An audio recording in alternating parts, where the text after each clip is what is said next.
Hi, this is Thecia of Ellis Family Farms, and I've got a repair I've got to get done today. Tom and I did the same repair the other day. Oh, the turkeys are out too. But Jimmy Dean is kind of hard on this pig hut. Let me show you. And we will keep him occupied. I've got some feed here to keep him occupied, but can you see inside? That's that piece. Remember several weeks ago when I was moving this hut in the mud and that piece fell off? Well, it fell off. And then the front piece one fell off too, and we redid it. And but that one's holding. I don't know why the other one did not, but it starts splaying out. So I've got to, and that was what was so fun about the whole thing. Side note, the dogs have found something. They think they have. Probably a vole. But because it splayed out, it made it difficult to actually put back together. And so like I was trying to hold one end of it and Tom was trying to hold the other end of it, and then we were trying to screw into place. I have an idea. I am alone again, and I think I have a way to put it together and keep it together, and we'll try it. So we'll see what I can get done. Sorry, the dogs are distracting. I'm going to see if I can get it where I can put back together and try to find out why it didn't hold this time. It should have, because it was a pretty good fix. Tom had come up with a good way to make it fixed, but it didn't hold. So first of all, let's distract the pig. Golly, you know what?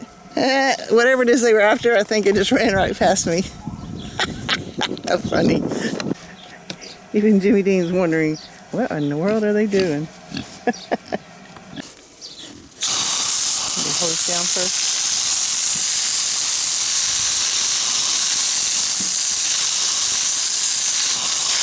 Set up your hole a little bit. Oh, now you want to hose down some more.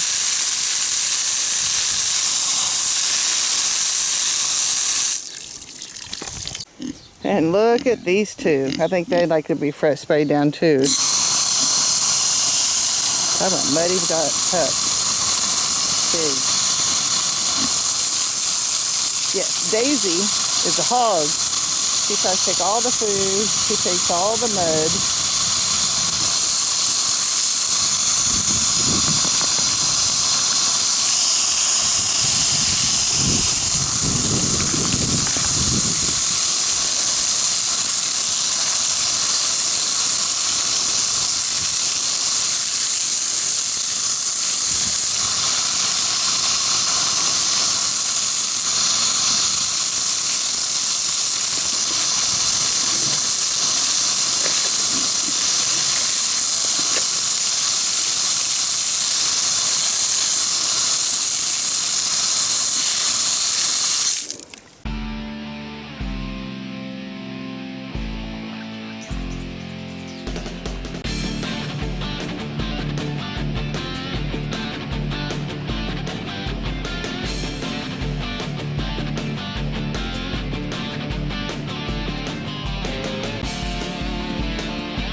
Goodness, that was more work than I thought it was going to be.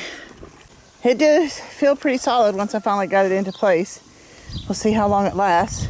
And it looks like I gave him enough food to keep him occupied during that time. So we'll see how that goes till it breaks again or something else. All right, Tom is coming with the pickup. And if you look in the back of it, we've got bird cages. I turned my camera, was looking in that direction because the turkeys were kind of freaking out over the pickup truck coming, but they've settled down again already. No, apparently these chickens are flipping out now. But this is why the truck is down here. We've got these Cornish cross. They've lived their last full day. And so we're going to load them up and take them to Kansas tomorrow.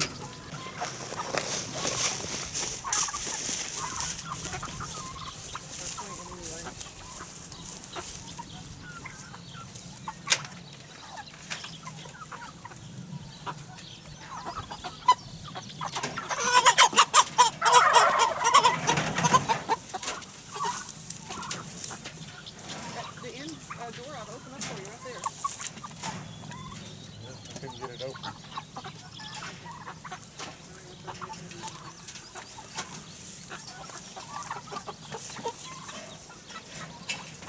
Well, it's the next day, I guess. I got so caught up on what I was doing, I didn't even close the video out. I did get a sunset last night, so I'll put that on the end of this thing too. But that's a good thing, kind of too, because I got a little bit more updatings to talk about. We did get I've got 19 Cornish cross birds out in the ice chest, trying to go through rigor mortis right now after coming back from Kansas. So they're on ice, and I will start processing them tomorrow. I used to keep a lot of my birds just whole, and still ended up going to the store to buy chicken breasts and stuff like that. So now I only let 2 or 3 stay whole, and then I process the rest of them down. I take out the breast. One bag will hold breasts, and another one will hold chicken legs and thighs, and then the remaining stuff will be for broth, because I drink a lot of broth. But so be less waste. Well, it just takes less time, because it keeps me from buying some more. So that's what's out in the ice chest right now, and I'll start working on them tomorrow. I don't know. I had to get up about 5 o'clock in the morning to get up to Kansas this morning, so I'm hoping that the pig hut does last at least 24 hours. We'll have to find out. But I've got something to show you here. Poor little thing's still got its head inside of the egg, but I got one of them hatching.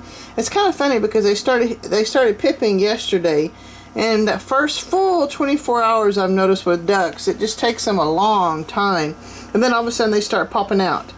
You know, you can see, because these little holes have been here since yesterday morning, and it's now the next day in the afternoon.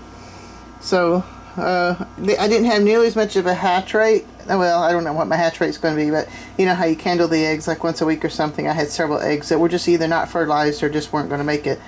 So I'm down to like 16 eggs, I think, and I'll be surprised if I get that many. But this is also for my customer who buys my pekin ducks, so we'll have to see how many of those end up being pekins also.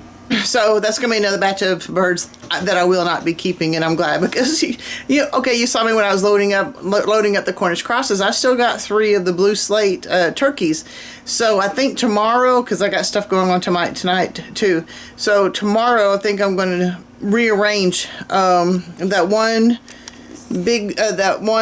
chicken tractor's got 2 different breeds of turkeys in it, the older ones, and I think there are 9 broad-breasted bronze, and those are going to be going to the process. I thought that was going to be a couple of weeks, but she's booked up, so it's probably going to be at least a month. I think that's what it is, about a month since that before I can get them in. So I'm going to separate the broad-breasted bronze, and then I'm going to from the other I can't remember what the other breed is, but they're a heritage breed, so I'm going to keep them for a while. It's according to how many males I have. And then you saw those 3 blue slate. Those are heritage breeds too, so I plan to keep them also. So I think what I'm going to do is I'm going to put the blue slates back into that overgrown pen, and then separate the 2 larger sets of turkeys, because they're getting big and they need more room, and I haven't set up a chicken fence around those tractors for them. So I'll just separate them and give some more room. But I'll do that tomorrow, and hopefully that'll get me going for a while. And I may not have to see how long that happens. I was hoping I could do that and